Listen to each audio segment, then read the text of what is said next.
Good day, everyone. Today we're continuing our topic of genetics, and now we're going to look into variation. Variation is the difference between organisms. We find organisms that are taller, shorter, bigger, smaller, with darker coat or darker color, like these carrots, or lighter color. What a lovely bunch of carrots.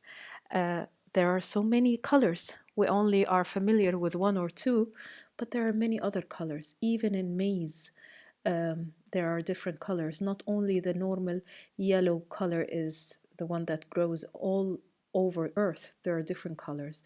So this is variation. Variation, I like to say it also in Arabic, variation is التنوع. Okay, so living organisms have a lot of variation between them, and this we're now going to study the causes of this variation. Now, variation is, it falls under two categories. One category is the continuous variation, and the other is the discontinuous variation. We're going to learn the difference between both. When we talk about continuous variation, there are different characteristics, but with many different intermediates between them. So maybe we're talking about the height. The height, some people are tall, some people are less tall, some people are taller or shorter. We have many intermediates. Some people are 100 centimeters tall, some are 2 meters tall. And we have all the different numbers in between found in the population of people. Okay, so this is what we call continuous variation.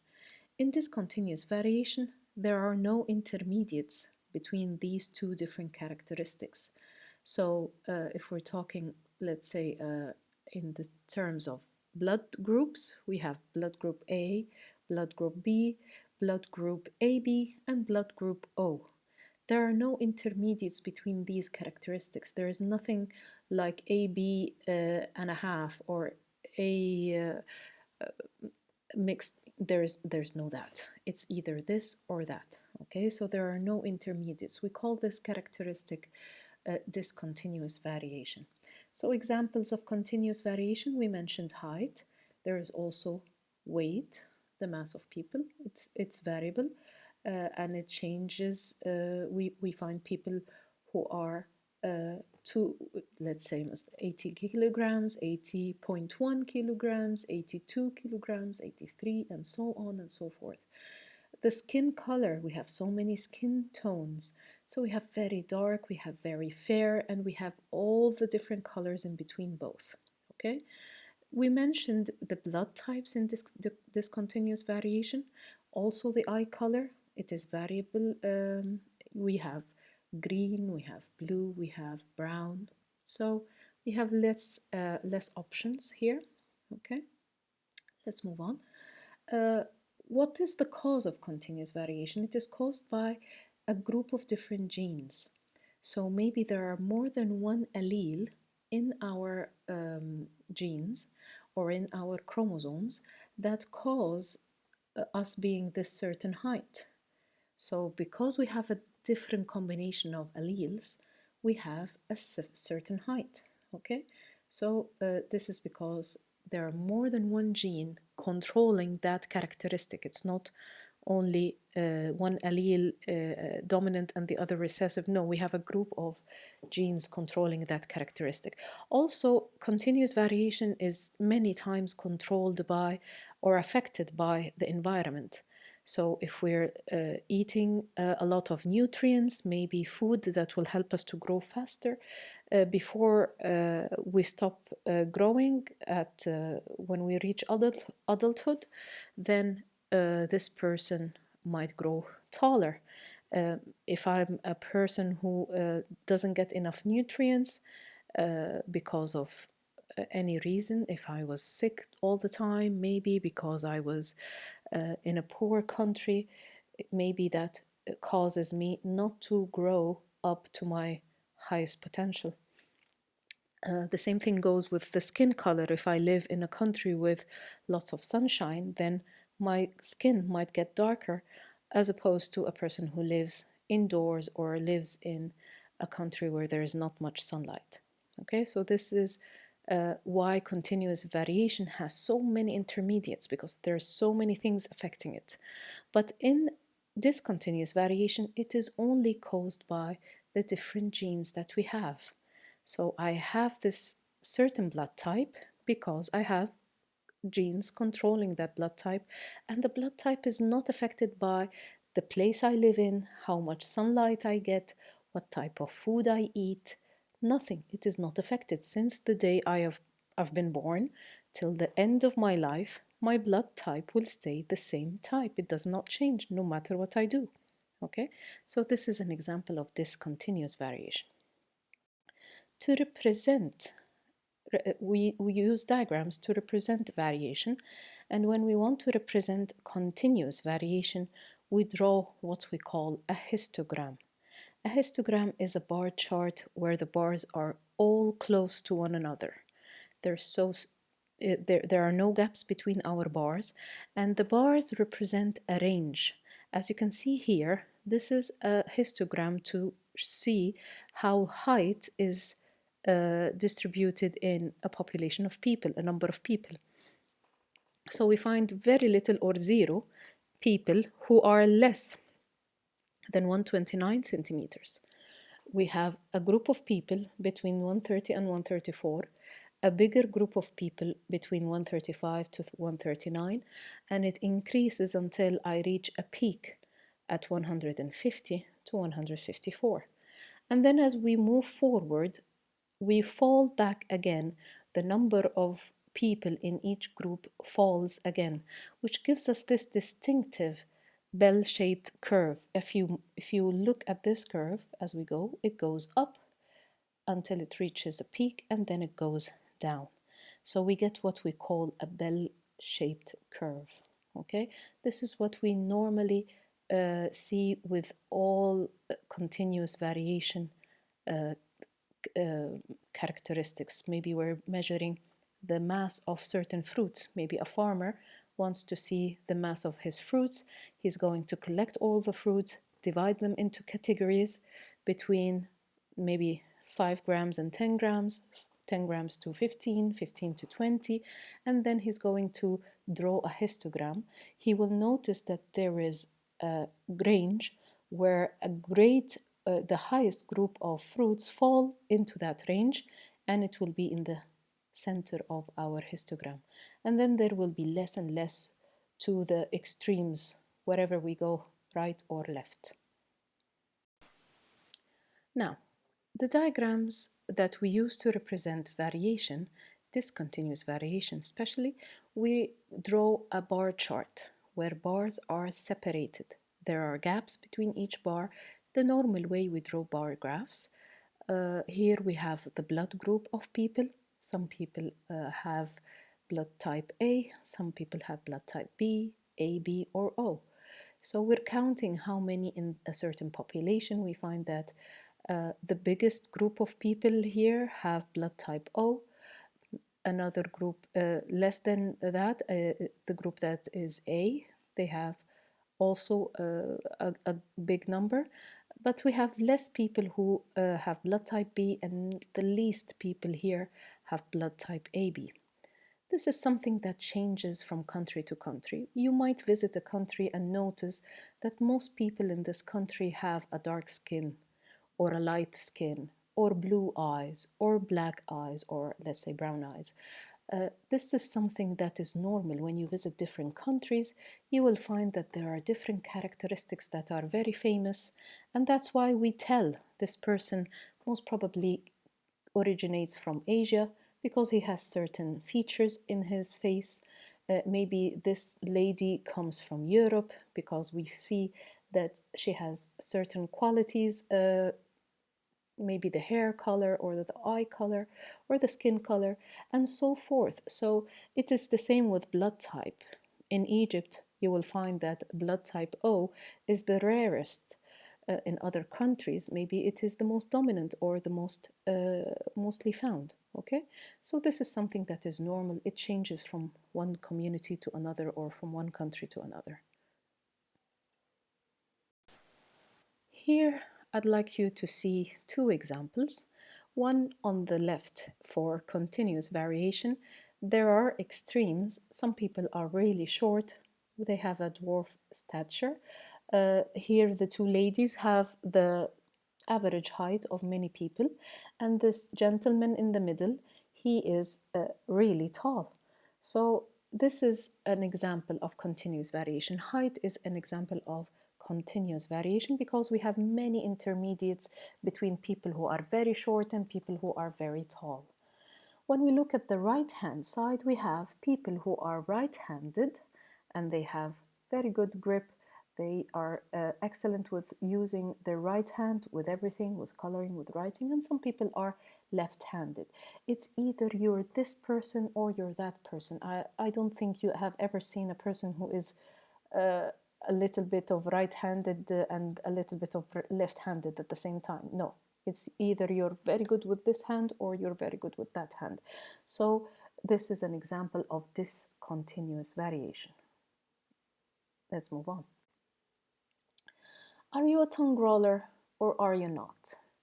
Tongue rolling, it's a very peculiar characteristic where a person can twist his tongue into a roll, just like the person on the left-hand side. The person who is on the right-hand side cannot roll his tongue. And here, I want you to try this with your family, with your friends, and count the number of tongue rollers and the number of non-tongue rollers in a group of people. Let's say with your family, let's say within your class. We can make a table and write down the number of people who are tongue rollers and the number of people who are non-tongue rollers. It is something that you can either do or you cannot. So now I want you to tell me, what type of variation does this characteristic show? Is it continuous variation or is it discontinuous variation? I'll give you a second to choose. You know now? Can you tell me? It is discontinuous variation. Can you tell me what causes this type of variation? Is it affected by the environment? Is it affected by the type of food that you eat? Is it affected by certain exercises that you can make? No, it is not affected by anything. It's just how we are created. Some of us can roll their tongues and some of us cannot.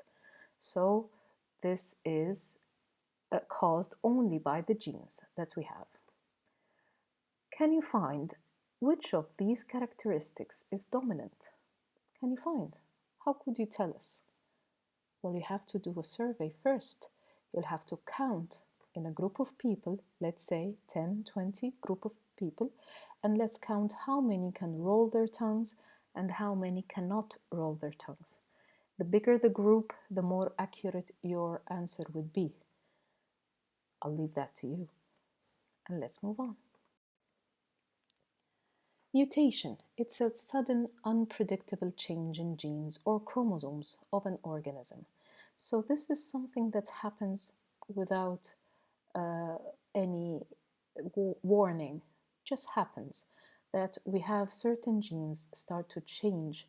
There is a problem with the information in it, and sometimes this is useful and sometimes it's not. Mutation can be due to a mistake that takes place during copying the DNA when the cell division takes place. So when a copy of the DNA is made, maybe a mistake is made on the way of making this copy. Now, we've noticed that some chemicals and some factors increase the chance of mutation, and we call these mutagens. A mutagen could be ionizing radiation, radioactive chemicals. So if I live next to a radioactive plant, or if I was in a war where nuclear weapons were used, atomic bombs were used, then my body would have been exposed to a lot of these ionizing radiation, UV gamma rays, and so forth. If I live in a place where there's a lot of ultraviolet rays, getting to my skin. This is also a mutagen. It will cause skin cancer. X-rays, if I'm a person who works as an X-ray technician, usually I'll have a remote, and as soon as I let my patient sit on the table and I make sure that he's in the right position, I leave the room, I close the door, and then I press on my remote so the X-ray works.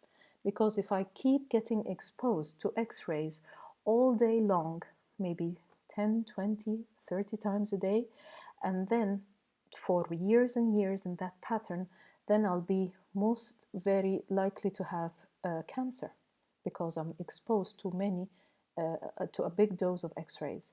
Some chemicals such as tar that we see when people have cigarettes or smoke tobacco. If I get too much of that tar into my lungs, we have studied that this might cause lung cancer.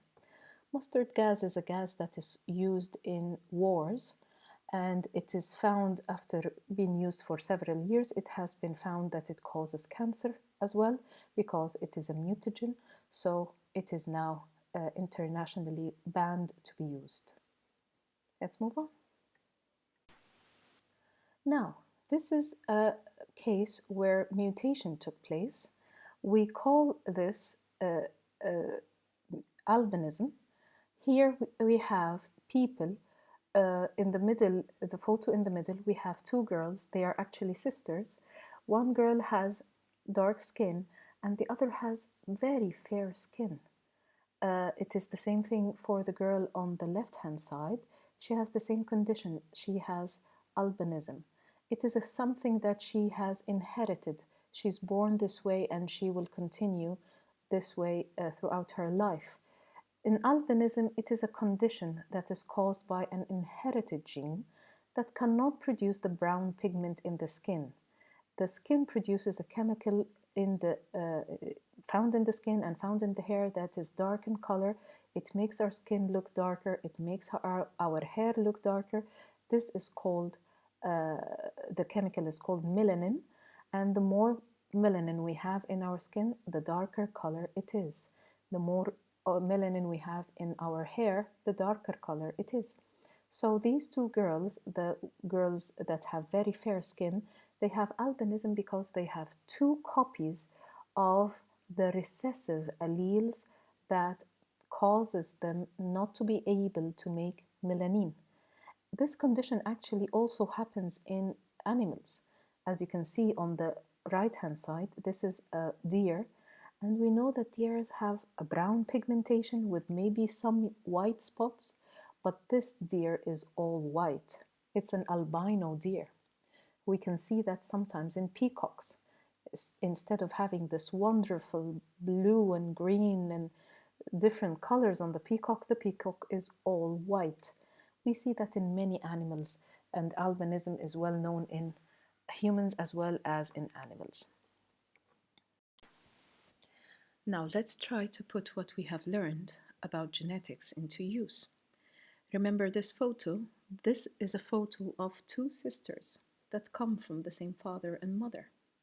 Now let's try to guess the two sisters' genotypes. Remember, the genotype is a code that we give. It is a two-lettered code. The letters could be capital or small, or one capital and another small. Okay, and we use a capital letter to represent a dominant characteristic. We use a small letter to represent a recessive characteristic. We have just said that albinism is a recessive characteristic. We don't see many people who have this feature or this characteristic of being having no pigmentation in the skin and no pigmentation in the hair as well. So do you think it is dominant? No, it is recessive. And if I had this characteristic, then I will have two copies of the recessive allele. So this albino girl must have two recessive alleles in her genotype. So we will represent it with two small a's. Now, the older sister must have at least one dominant allele. She might have two dominant alleles. She might be a homozygous dominant, having a capital A and a capital A, or she could be a heterozygous person with one capital A and the other small a. And because she has one copy of the dominant allele, she has a normal dark skin pigmentation. Now we want to move a little bit further and try to guess their parent's genotype. Now this is a bit tricky, but let's observe all the options. Let's think of all the options one by one. Is it possible that both parents were albino like this young girl? Again, let's remember, having this albinism feature requires us to have two recessive alleles. So small a for one parent and small a for the other parent. When we use a Punnett square, we draw it this way and we get all children from these two parents, all children will be albino like their parents. So is that the case? No, they have one girl that is albino, the other girl is not. So this is not the possibility that happened here. Let's observe another option. Now, is it possible that one parent was albino while the other was a homozygous dominant? Let's take this one by one. So if one parent was albino, he will have two copies of the recessive allele, so small a and small a. The other person, you ask us if he could be homozygous dominant. Homozygous means two copies of the same allele, and dominant then, well, they have to be capital, right? So the other parent has a capital A and another capital A. If we arrange that in a table, in a Punnett square table, this is what we get. Capital A with a small a in each chance they have a child. So all their children will be dark-skinned, or they will have the normal pigmentation of skin. They won't be albino. So is that the case? No, they have one albino kid. So this one doesn't work for us. We're going to observe or look into another option. Is it possible that one parent was albino while the other was heterozygous? Let's observe. Will it happen? The albino, again, is if the parent was albino, he will have, I think you know by now, two copies of the small alleles or the recessive alleles, so small lettered, yes, small a, small a. The other parent is a heterozygous. Hetero means different, so he has two copies, two different copies. One will be a capital A and the other a small a. So that is what we mean when we say heterozygous. So if we fill a Punnett square, this is what we get. Small a, when it meets with a capital A, we have two chances that the child is normal skinned and two other chances when the child could be albino, like one of the parents. So could that be the case?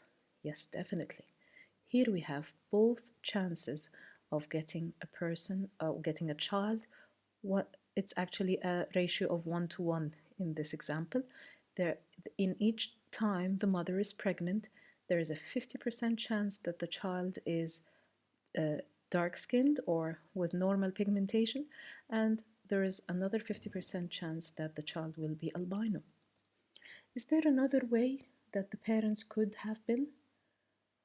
Could it be possible? Is it possible that none of them, the parents, were albino? Could it be possible that two parents had normal pigmentation in the skin? Let's observe. What are our options? Well, to create an albino child, we have to have two copies of the recessive alleles to make the child. The child will take one copy from each parent, so there is no choice but to have heterozygous parents. One parent has a capital A small a, and the other parent also has a capital A and a small a. So when we put that into a Punnett square, this is what we get.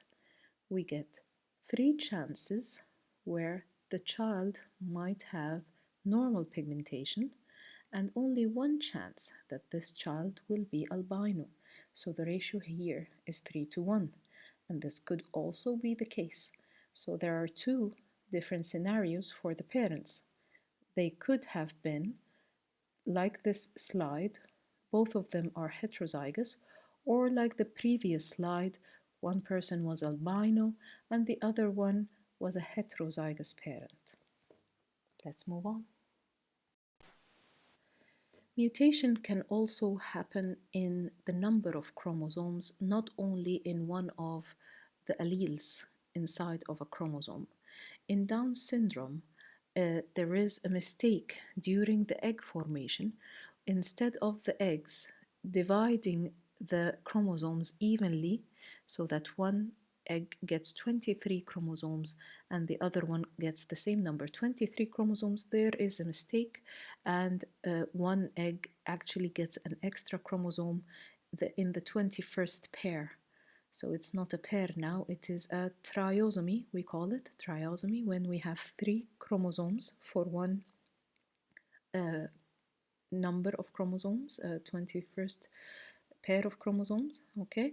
So when this egg is fertilized, this person has a greater number of chromosomes than the normal.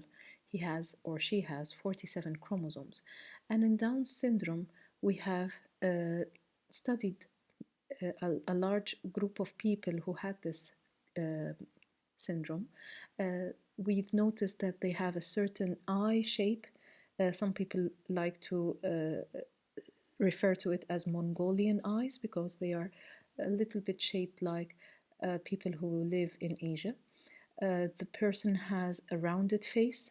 They might have shorter height with especially short limbs, but they are very sweet people. They have hidden talents. They have very warm hearts. They're kind to everyone. They never cheat and never lie. And they are very affectionate people. So we still love them. They're exceptional people. Let's talk about types of mutation. Now, remember, mutation is a sudden change, unpredictable sometimes, yes. We don't know when it happens yet, so that's why we call it unpredictable. And we have found that even changing one of the bases of the DNA might cause a change on an organism.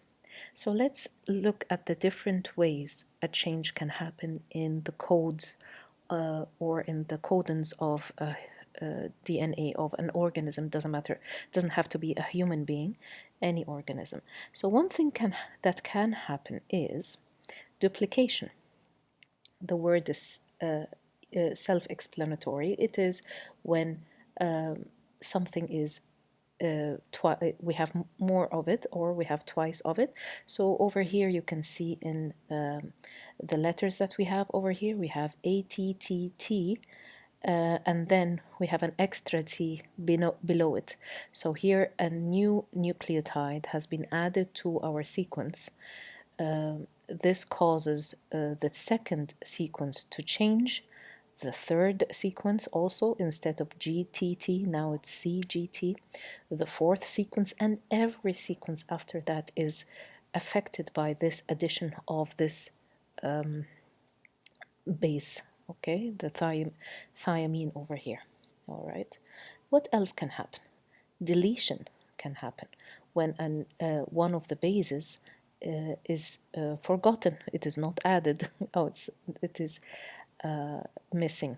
All right.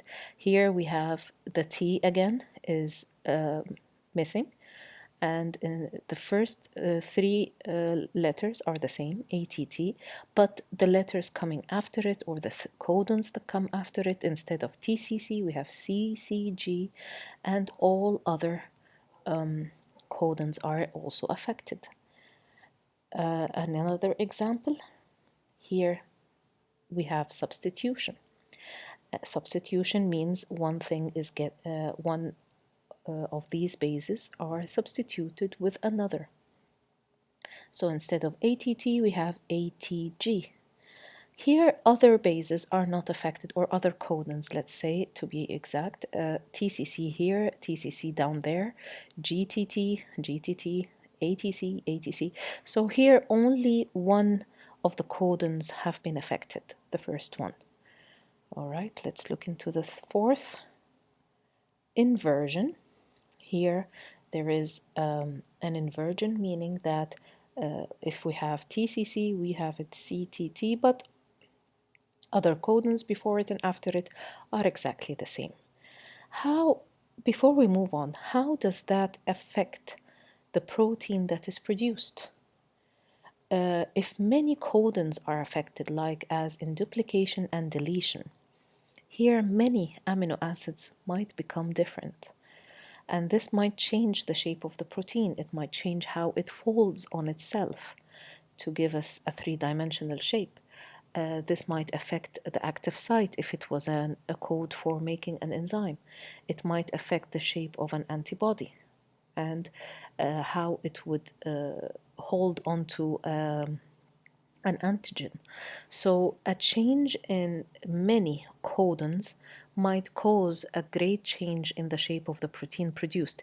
Maybe the protein does not get produced at all because of that change. We might get a stop codon somewhere to stop it from being produced. So this is why the duplication and deletion are those mutations that might cause the greatest change in the production of a certain protein. Substitution only codes for a different substitution and inversion causes only one codon to be changed. This might or might not cause a change in the shape of a protein. So it's according to where is that amino acid, or is it a different amino acid? Because we're going to study later on how these codes code for amino acids. Now, mutation has been found to have a close relationship to evolution. Mutation causes organisms to have different characteristics. And a scientist who worked very early on, you might have heard his name, Charles Darwin, he traveled to the Galapagos Islands. These are a group of different islands, and for organisms to leave one island and go to the next, they have to be able to either swim or to fly. But animals who move without these two ways of movement, if they don't swim, if they don't fly, then they cannot leave an island and go to the next. Charles Darwin visited the different islands, and he noticed that the shape of the beaks of finch birds, the diagram on the left hand side shows these are birds of the same species, but they have different beaks. And he thought about the different beaks. Why did they evolve in that way? Probably because the diet that they had was different in each island. Maybe some of them had to find insects between trees or between rocks, so they had to have very sharp and pointed beaks.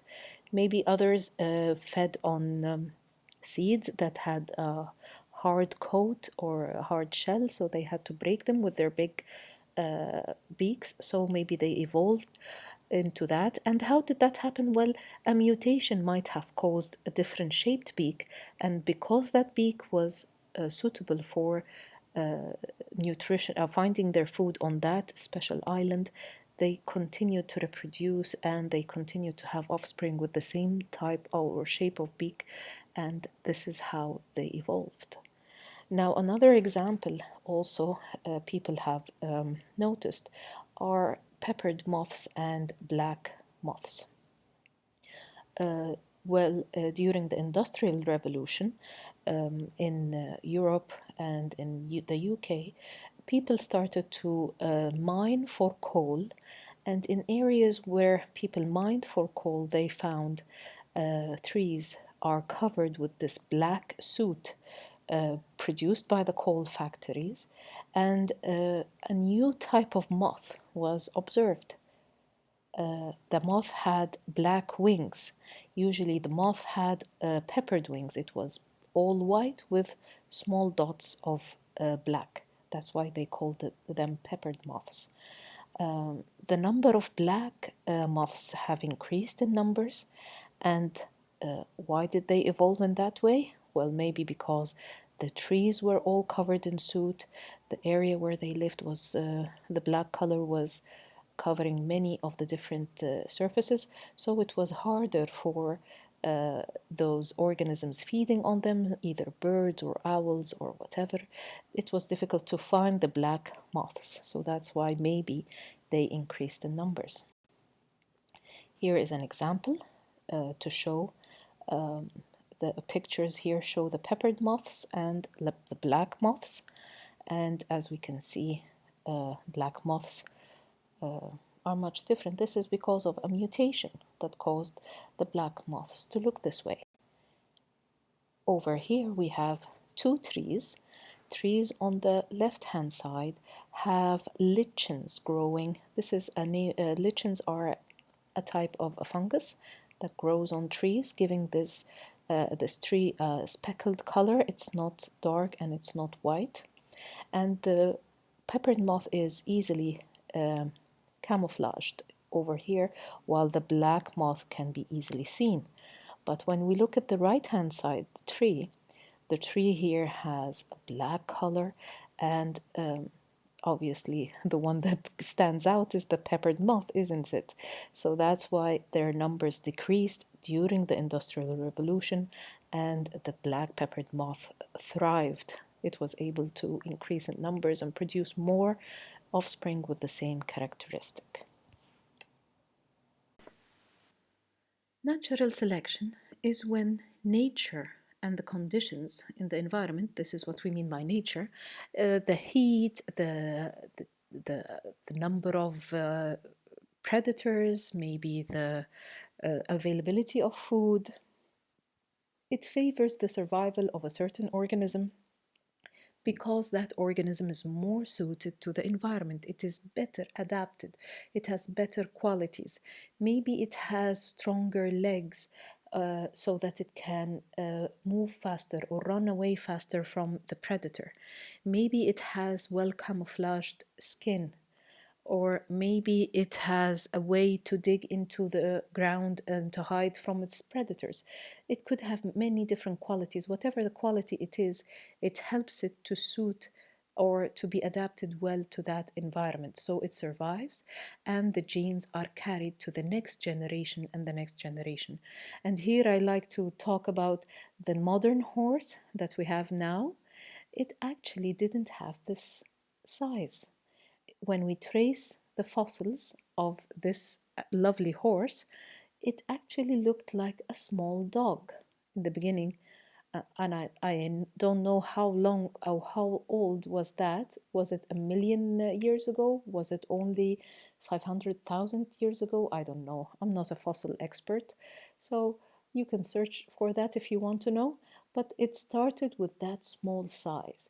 But maybe some of them mutated, they changed, they had adaptations that made them taller, they had longer legs, they had more muscular legs, so they were able to run faster away from their predators. And maybe that's why they evolved into these big and very useful animals to us. So this causes evolution when an organism is better suited.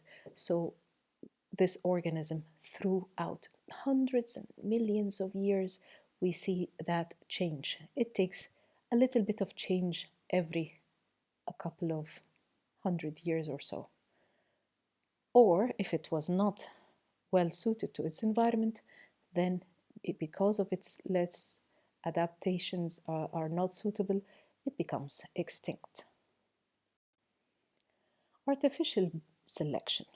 Artificial selection or selective breeding is when humans choose which two organisms interbreed together to produce the offspring. And the offspring are designed to having a certain set of genes. We want, for example, we want to have bigger eggs from our chicken, or maybe we want our cows to produce more milk because that will make us profit more. So this is widely used by farmers to produce a breed that will produce, let's say, cows will produce more milk, or cows will have meat that is better or easier to cook or with a certain flavor, or maybe a certain sheep to produce more wool, or chicken to produce bigger eggs, and so forth and so forth. So this is when humans interfere by selecting which organism is crossed by which organism. Here we have an example in the diagram where, like Mendel, remember Gregor Mendel, when we take pollen grains from a certain flower that produces yellow peppers that are big in size, with flowers that produce red peppers that are small in size. And maybe this combination will give us red peppers that are bigger in size. So that will help a farmer make his fruits bigger without adding chemicals, for example, which is good. Finally, we're going to talk about mutation when it is not favorable to humans. Bacterial resistance. This is something that scientists have been fearing for many years now. We have noticed that some bacteria are resistant or resisting some chemicals that we have been using as antibiotics. And now, when the person takes this antibiotic, bacteria are not affected whatsoever. So he's just buying the antibiotic and not making any use of it. This plate, this is a petri dish with agar. It is a chemical that is jelly-like. And can you see the white dots? These are filter paper cut into small discs, and each of them was soaked into an antibiotic, a different antibiotic. And can you see this area that is clear around each disc? We call this area the clear zone. The clear zone tells us how much effective is this antibiotic is. The bigger the clear zone, like this one, then this is a more effective antibiotic. So if I have a person who is complaining of a certain disease and he takes antibiotics and there is no effect, then we're going to take a sample of his we'll take a sample from his body. Maybe if it's something in his lungs, then we'll take a sample from his sputum, or maybe if it's something in the blood, we'll take a sample from the blood and try to grow the bacteria onto this agar plate with the discs of antibiotics spread on it. The bigger the clear zone, the more effective the antibiotic is. Let's look at this antibiotic. Do you think it's effective? I don't think so. It has a smaller clear zone. So, and what about this one? It has an even smaller clear zone. So these antibiotics are much less effective for this type of bacteria. Maybe they could be effective against other types of bacteria, which makes it much more effective if we do this test. We do this bacterial resistance test before taking antibiotics, so that when we take an antibiotic, we're sure that it is effective. We take less time until we get cured, and this helps us to reduce the cost of getting treated and reduce the time of being sick. This is the end of our chapter. I hope you understood everything. Have a lovely day. Here we have two graphs that show the increase of antibiotic resistance. The first graph on the top here shows from the year 1981, and as we reach 2001, three of the different bacteria, one of them we have discussed before, MRSA, has increasingly become resistant to many different antibiotics, which is very dangerous. People who get this disease have no way of fighting this disease off. We cannot help them. We leave it to the body to fight it on its own, and sometimes they are not successful with that, and sometimes the disease just takes over.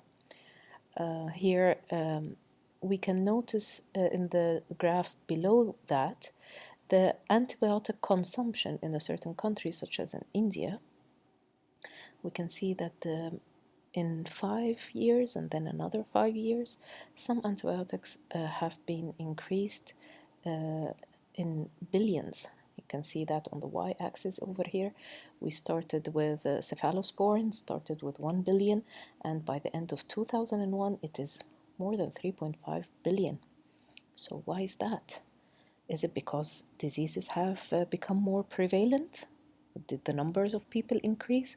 Or is it because people buy antibiotics without any supervision?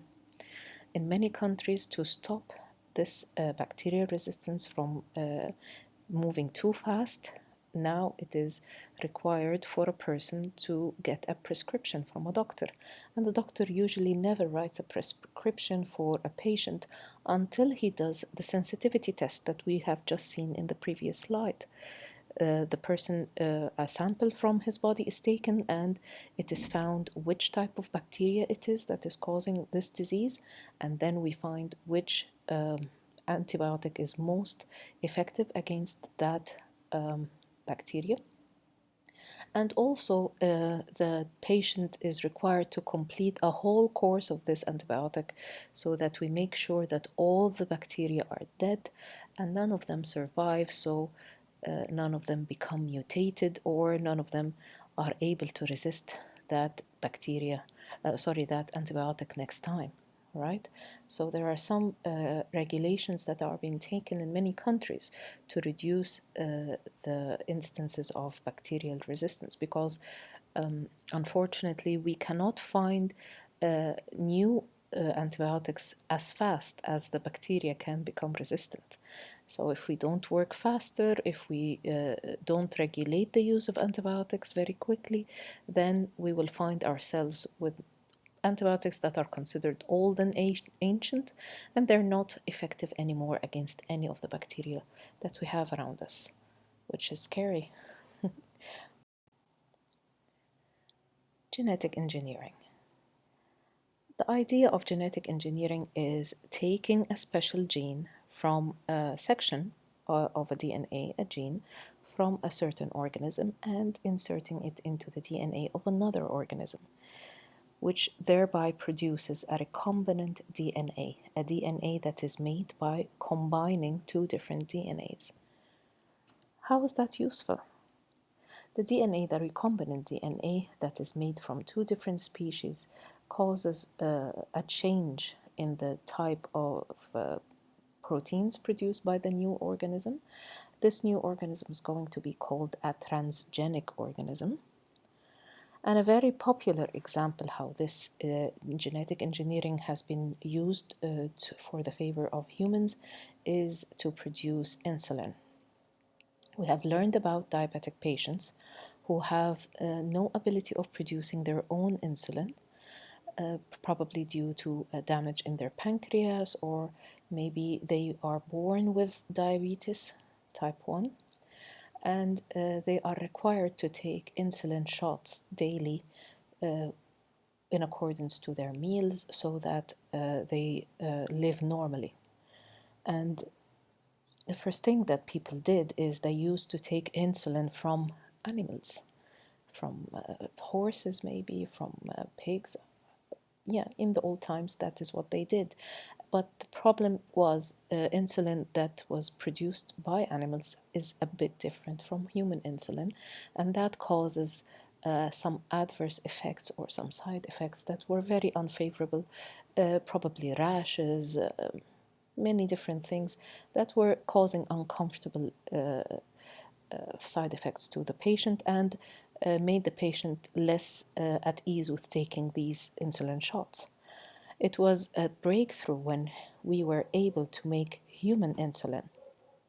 How was that done? Let's move on and see. Over here, we have a diagram that summarizes the steps of genetic engineering. Why bacteria? Well, bacteria, it is ethical to use bacteria. They don't have feelings, don't have a nervous system to feel pain or anything like other animals do. They are cheaper to get. They reproduce at a very high rate, so we get more of these bacteria.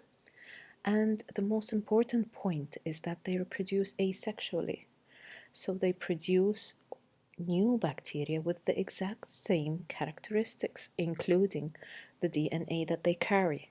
So if they have the exact same DNA that has been changed in one of the parents, in the parent actually, so we get all other bacteria, all the offspring of that bacterium have the same changes. So we have to do this only once. Just keep all the offspring alive and you are fine the rest of the time. So we start with plasmids. Over here we can see these small rings of DNA. They are not the same as the DNA, the chromosome, the bacterial chromosome. They are free to move around. Bacteria can live without it. It can exchange it with other bacteria, as we spoke before. A plasmid can be split open using a special enzyme that we call restriction enzyme. And when it splits open, it opens in a way so that we have sticky ends. And then we go to another cell. Here we go to a human cell because we want the DNA that codes for making insulin hormone. Remember, insulin hormone is a protein, so the code is found on the DNA that helps us to make this protein called insulin. So we locate that certain gene that causes a cell to make insulin, and we isolate it, we cut it also with the same enzyme. Remember, it is called a restriction enzyme. This is a very important enzyme to remember. So we use a restriction enzyme also to cut the DNA of a human cell to produce this section over here. And when we bring them together, the human DNA and the bacterial plasmid, because of the sticky ends on both ends, they just latch onto one another, just like a magnet. They hold onto one another very easily. And then we leave the bacteria and the plasmids in the same container, and with some help, bacteria take in these plasmids, and they now have the code that helps them to produce insulin, and they do just that. They start producing insulin, human insulin. What a breakthrough. And this is what they do. We keep these bacteria inside large fermenters. If you remember, we use the fermenter, large fermenter, to produce penicillin from the bacterium Penicillium, and we do this also with bacteria. We can use this procedure to make many different chemicals that are needed for human health. For some humans who have a problem with producing their own growth hormone, we can do the same idea, just use a different gene, the gene that codes for growth hormone. We can do that also to produce certain hormones that are needed for contraceptives. Remember, estrogen, progesterone. We can also use it to produce FSH hormone that is used to encourage the ovulation in ladies. So these are many applications to how genetic engineering is useful.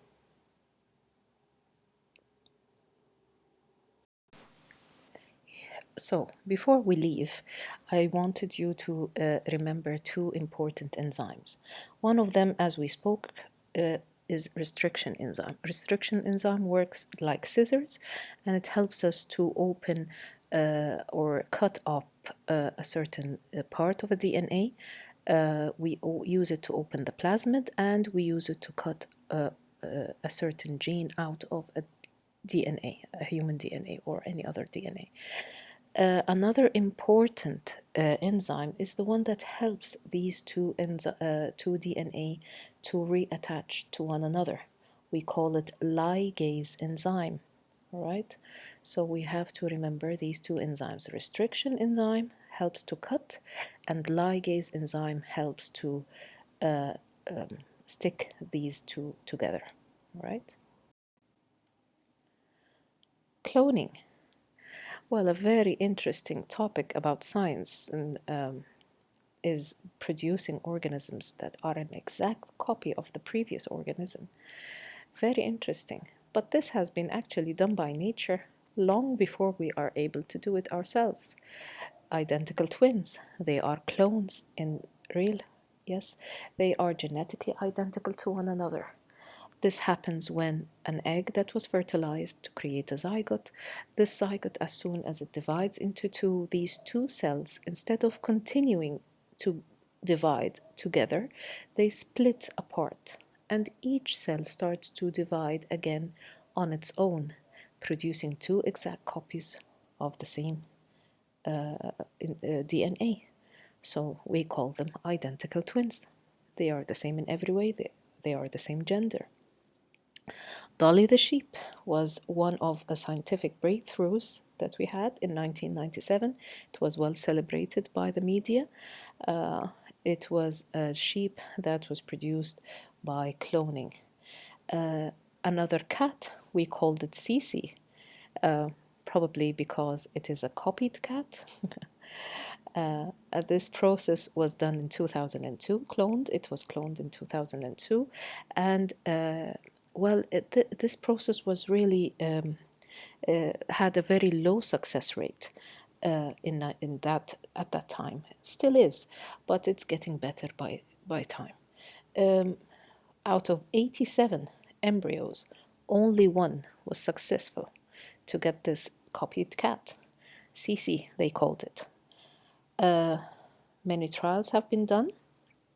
As we can see, we have this cat on the left-hand side that had different colors on its coat, and this is the donor. This is the cat that we used a cell from her body, and we used it to produce the second cat on the right-hand side. This cute little kitten is a copy of the one next to it.